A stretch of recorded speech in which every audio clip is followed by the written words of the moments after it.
Alright guys, so today I'm going to be discussing my long-awaited 6-piece high-end build. A lot of people have been asking for it. It took me a very long time to put together, but it is finally finished.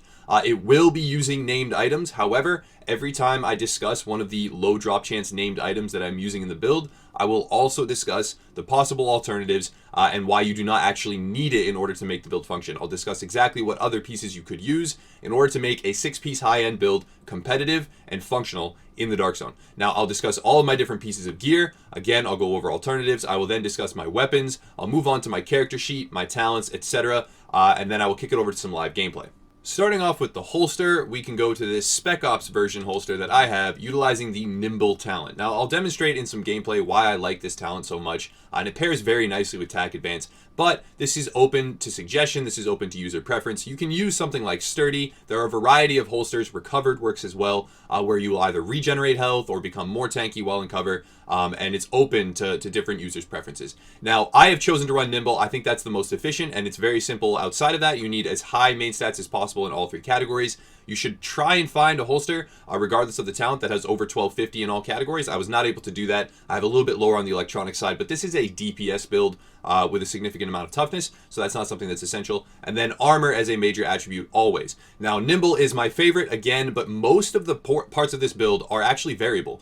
Pretty much everything in this build can be swapped out for something else and still function very well. So I'll be discussing that at every turn. I'll discuss all the different talents and the different gear slots. But this is just one of those many items. The holster can be swapped out for recovered or sturdy or something else that you want to use. Next up, we have our Spec Ops Backpack. Now, it's very important to note that while you can switch out your backpack, Specialized is probably the most important talent in that slot. 200% of firearms and stamina to skill power is unconditional. It will be active at all times, and it's a very high number now. Every time we increase main stats, every time they up the gear score, and every time you acquire more firearms and stamina, this becomes more powerful and will in the future. So since you are a DPS build and you have well over 10 or 11,000 between firearms and stamina combined, that's about 22 to 24 unconditional skill power, and I would always recommend running Specialized. That will allow you to easily achieve over 110, 115,000 skill power with relative ease, and that allows your heal to be much more potent. So again, I would recommend running Specialized, but that being said, there are alternatives. If you want to run something else, like Inventive, all of my backpacks here are Specialized, but if you want to run something like Inventive or some alternative backpack talent, you can. It will decrease the efficiency of the build, but it might be a personal preference playstyle choice, and it might actually increase the potency of the build in one user's specific hands. Now, outside of that, I've got a very high stamina roll. Most of my pieces are rolled to stamina. This is a relatively tanky build. And then for major attributes, I have armor. Now, it's very important to roll armor here. I say this in every build video, but armor is the best in slot right now for major attributes. There's nothing that can compete with that. For minor attributes, it is good to roll ammo capacity. I have not done that, but you need at least 1 piece of ammo capacity. You don't need both necessarily, but 1 is very good to have. My chest piece has it, so my backpack does not need to. And my minor attribute is bleed resistance. Now, that is going to be helpful, especially against things like Predator's Mark, but I would prefer disrupt resistance or something similar. And for a variety of reasons, I don't really need burn resistance because that is going to be taken care of by my Pharos mask. However, burn resistance is also very potent for someone that does not run the Pharos mask in this build. Any resistance is really going to serve you well. It's just a matter of personal preference of which status effect you hate the most. Moving on to the first piece of named gear, we have the Skull's MC gloves. Now, the rule of thumb is that you can switch these out for any other item. Any of the named pieces in the build are variable. However, I would recommend the Skull's MC gloves. While they're not essential to the build, the 16% damage increase because you have all high ends is very, very potent. You can swap these out for Savage gloves. They will perform a little bit of the same role. However, the Skull's MC gloves are best in slot when it comes to an all high-end build. Now, I was not able to have a high roll on these gloves. I did just get the 1 pair. I have spent millions and millions of credits to get them the right way, with high enough assault rifle damage to be relevant. They do have pistol damage as well, which is not ideal. I would prefer critical hit damage and then a much higher firearms or stamina roll, but they get the job done. And the most important part is that 16% extra damage when no gear set bonuses are active. Now, these can be farmed from the open world bosses, and I do have a friend that acquired 3 sets of these gloves from a single open world boss run. That being said, he did farm them many times before that with receiving nothing. So it is something that is extremely variable, but I believe that they have a better chance to drop and it's easier to get them than something like the Barrett's chest piece. That's why I'm comfortable saying that these are the most important named item to have in the build. Anything else in other slots will work, but these ones are really going to increase the potency. Now, they're a badly rolled set of gloves, but the talent is the most important thing, and they get the job done for my purposes.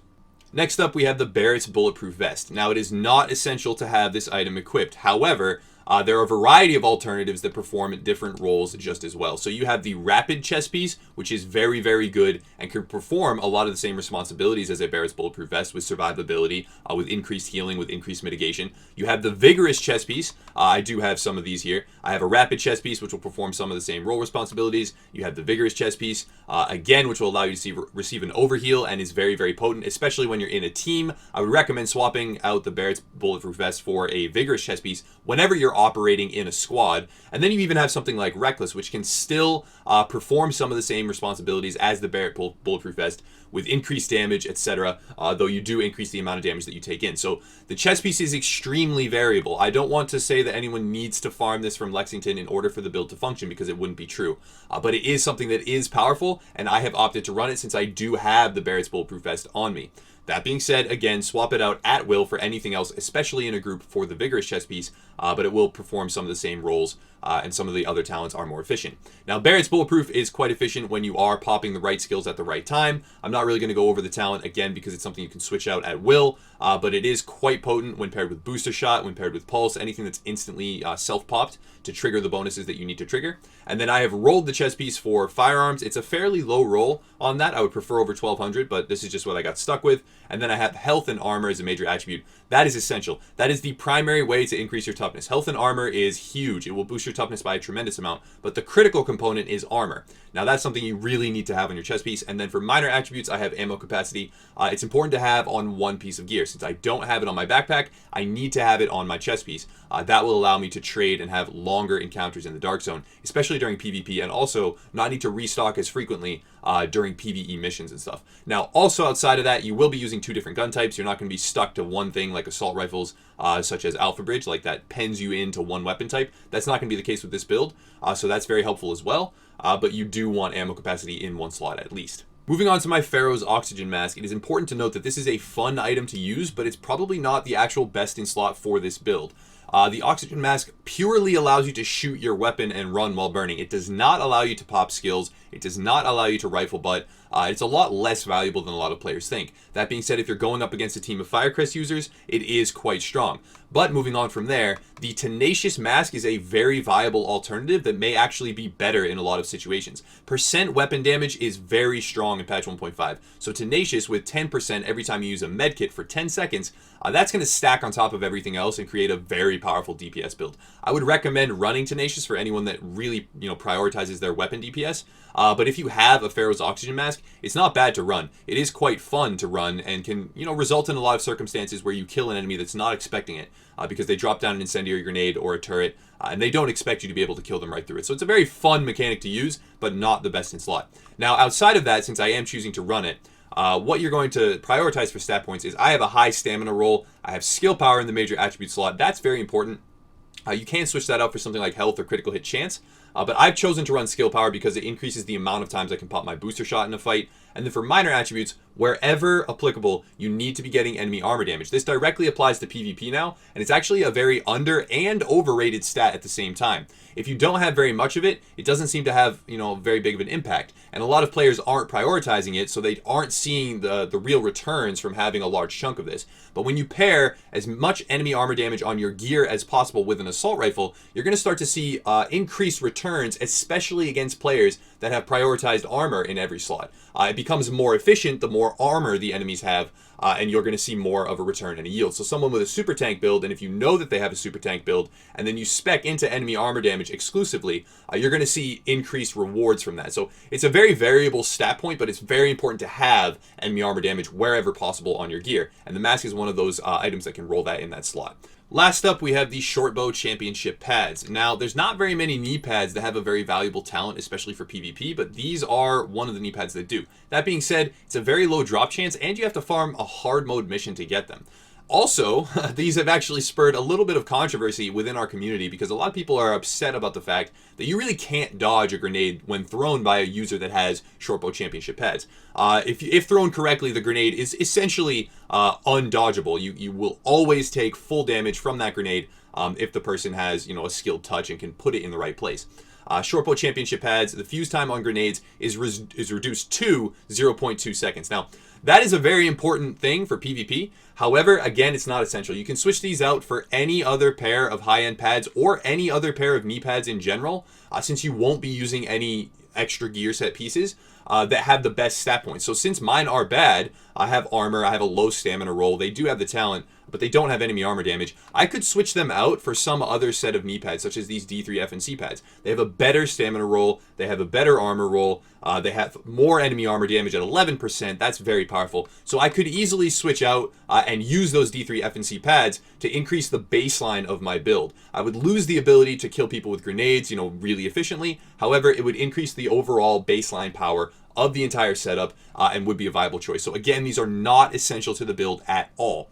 That being said, they are quite powerful. I have rolled stamina. Armor is absolutely critical on the Shortbow championship pads or whatever knee pads that you have. Armor is 100% essential. And then for a minor attribute, you absolutely want enemy armor damage. I was not lucky enough to roll that in this slot at this time. Moving on to weapons, this is another area where there's an extreme amount of versatility. So to start off with, I would recommend running an assault rifle, but within the assault rifle class, there's a lot of different archetypes, such as the LVOAC, the lightweight M4, the police M4. There's a lot of different guns that are going to be very, very powerful. Now, get as high an enemy armor damage roll as possible, get as high a base damage scaling roll as possible. The RPM is going to speak for itself, and then for talents, I've opted to run brutal, responsive, and unforgiving. Now, there's a lot of talents that are going to be powerful here. You do not have to run these specifically.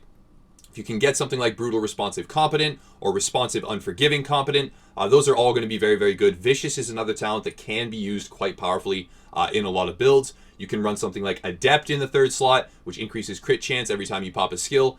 Anything like that is going to be competitive. Now, I've opted to run Brutal, Responsive, Unforgiving. I have that on a couple of guns. I think that's a very good roll, and I recommend Unforgiving highly in pretty much every PvP situation, because when you do trade with an enemy, you will lose health. And when you do lose health, the 10 and then 25% respectively bonuses on Unforgiving will allow you to win those trades. So I always recommend Unforgiving in PvP. I think it's highly underrated. And then moving on to my secondary weapon, I have an MP7, really great RPM, and you will be able to get crits. You will be able to get a lot of crits if you spec properly. The MP7 is very powerful when hip firing. It's very powerful in general, has very good burst damage. I have opted to run Brutal, Destructive, and Responsive. Now, you can roll out Destructive for Unforgiving. You could have something like Competent instead of Responsive, but any combination of all of those talents is going to be quite potent and quite powerful, especially if you can land headshots with Brutal.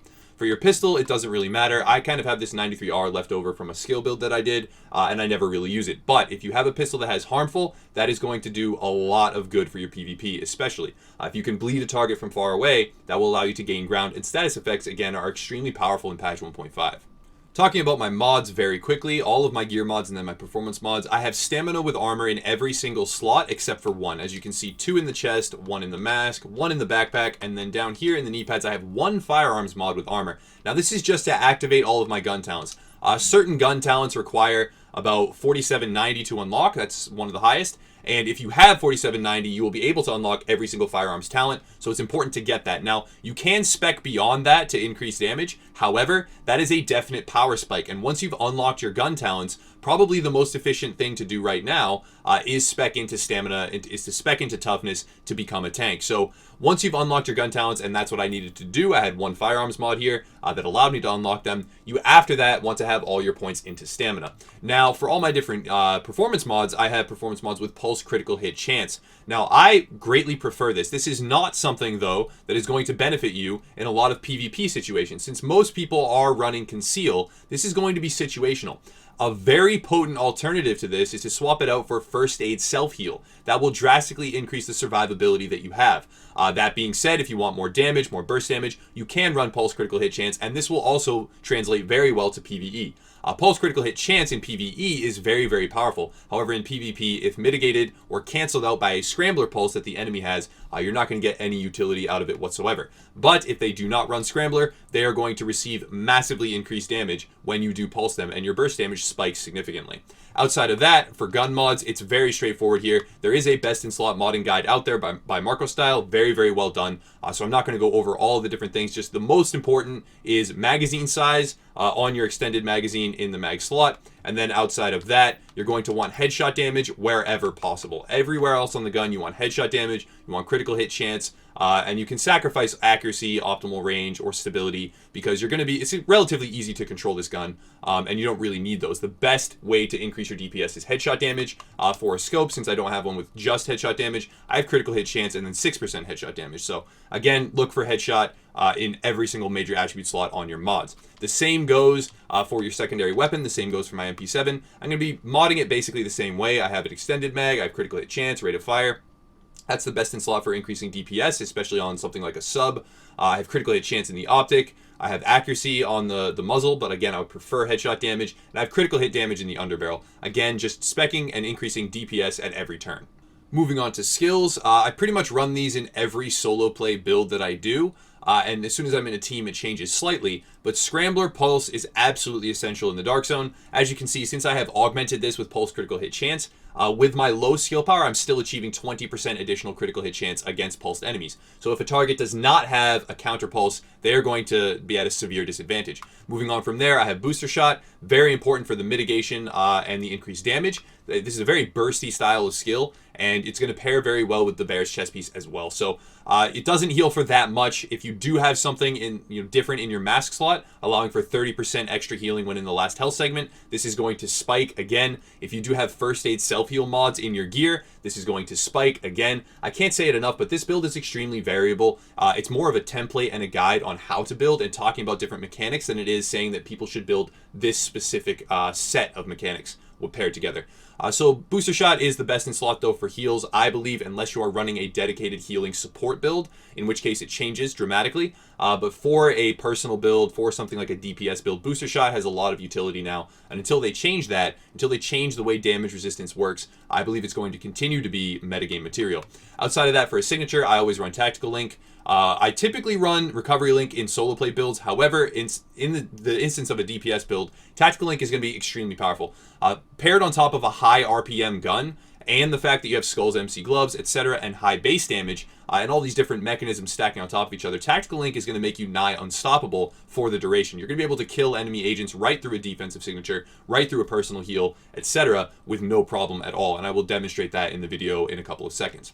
Moving on to talents, there's a few ways that you can change this. However, this is what I have opted to run as my optimal solo play spec, and then also I'll show you the team play spec as well. So we have Tactical Advance. Now this is not something I would use in any other build. However, the 5-second duration is long enough to get some utility, and this pairs extremely well with Nimble. If you are going to be making cover-to-cover moves with this build in particular, not only will you heal yourself for a large chunk of your health bar, you will also gain a large chunk of base weapon damage. So Tactical Advance, as soon as you start using cover-to-cover moves, and as soon as your build revolves around that, is going to be extremely potent. Moving on to my second critical talent is On the Move. Kill a hostile while moving to gain 30% increase, reduce incoming damage by 30% for 10 seconds. This is very, very strong when paired with Booster Shot, Crit Save, etc.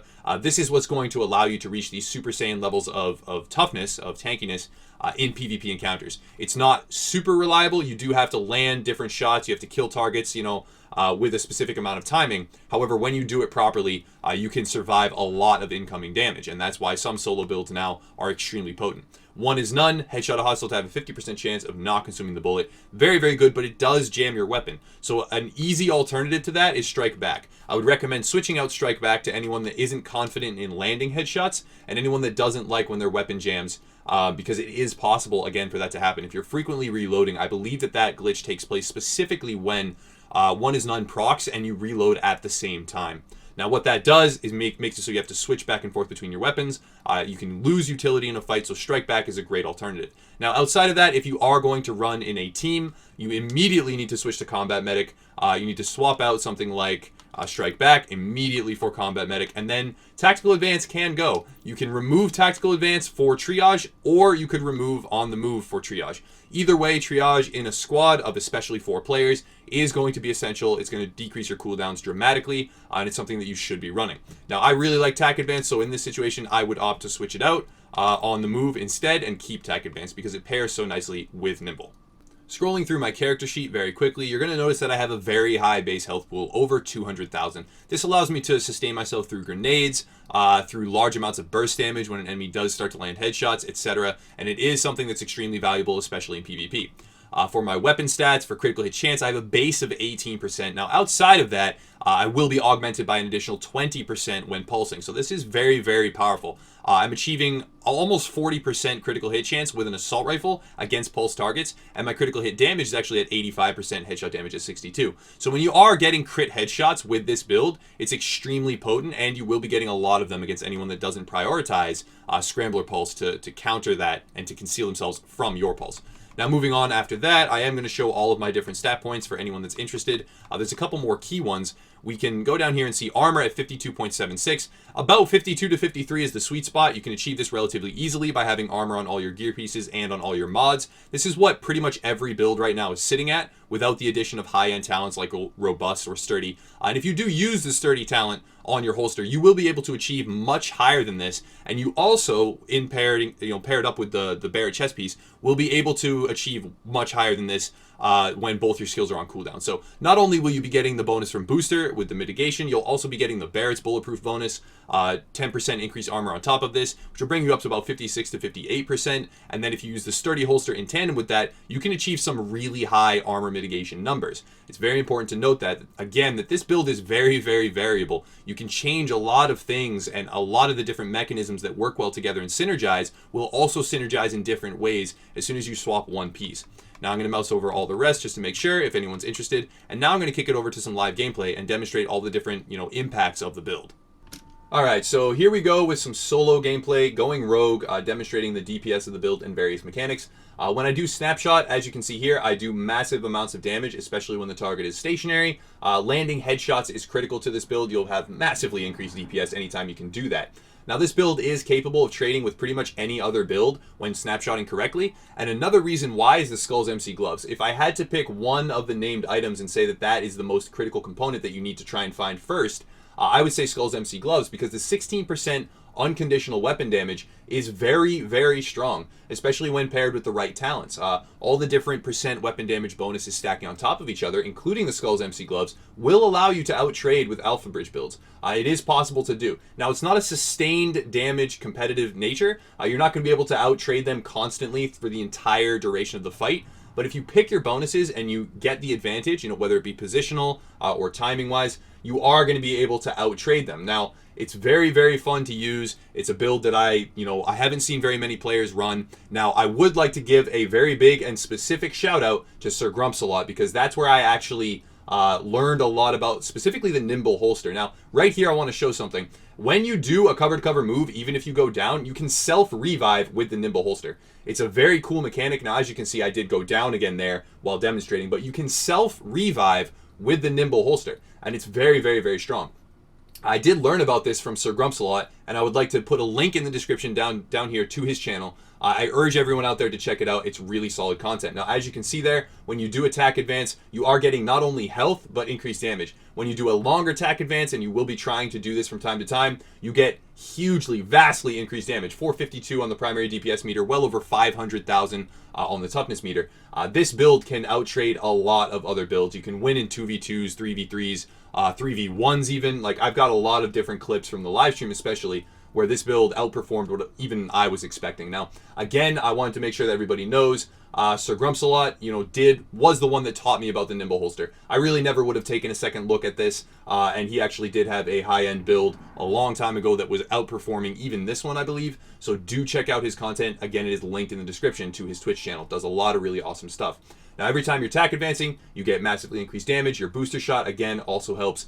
You can shred targets. You can absolutely mow them down. It becomes very, very strong. As soon as you pair it with a team and you are the primary DPS role, you're also, your survivability is sky high with this build. Pretty much any build that stacks the right mitigation bonuses is going to have, very high survivability. But this build in particular, because you're prioritizing main stats and you're not necessarily just looking for specific pieces of gear, you're not going to be relying on maybe using a low-rolled item. I could easily switch out my short bow knee pads, but I just really like the fact that the grenades instantly detonate for something with higher stats. So you're going to easily achieve higher stat rolls and better DPS as a baseline than you probably would with a different, piece or gear set build. Now, that being said, some of the other gear sets have very strong talents. That is absolutely, essential in a lot of different builds. But this is a great alternative. It is all high ends. It functions very well. It's very versatile. You can switch out pretty much any piece at any time for any reason, and the build will still synergize quite well.